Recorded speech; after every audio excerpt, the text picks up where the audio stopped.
Hi friends, మనం dry fruits milk shake ఎలా చేయాలో నేర్చుకుందాం. దీనికి కావాల్సిన ఇంగ్రీడియంట్స్ ఏంటో చూడండి, వీడియోలో చూపిస్తున్నాను. బాదం, జీడిపప్పు, ఎండు ద్రాక్ష, పిస్తా, గుమ్మడి seeds, watermelon seeds, sunflower seeds, dry ఖర్జూరం, వాల్నట్స్, మిల్క్, హనీ తీసుకోండి. అన్నిటిని ఒక బౌల్లో వేసుకొని ఓవర్ నైట్ నానబెట్టండి.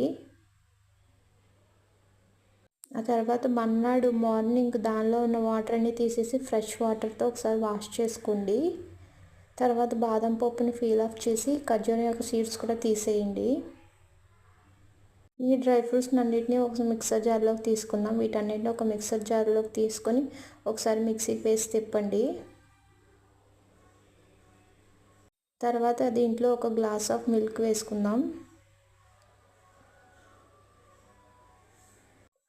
మిల్క్ వేసాక తర్వాత 2 స్పూన్స్ ఆఫ్ హనీ వేసుకోండి. మీ స్వీట్నెస్ని బట్టి మీకు ఇంకా స్వీట్ కావాలంటే ఎక్స్ట్రా ఒక స్పూన్ హనీ వేసుకోండి.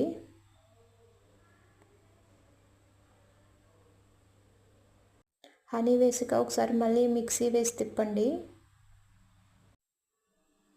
ఇలా ఉంటుంది. దీన్ని మనం ఒక గ్లాస్లోకి తీసుకుందాము.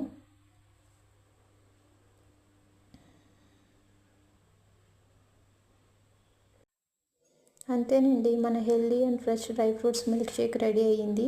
ఇది మీకు కూల్గా కావాలంటే ఐస్ క్యూబ్ వేసి తీసుకోండి. ఈ రెసిపీ మీకు నచ్చినట్లయితే లైక్ చేయండి, షేర్ చేయండి, సబ్స్క్రైబ్ చేసుకోండి. మీరు కూడా ఈ మిల్క్ షేక్ ట్రై చేసి ఎలా ఉందో చెప్పండి ఫ్రెండ్స్.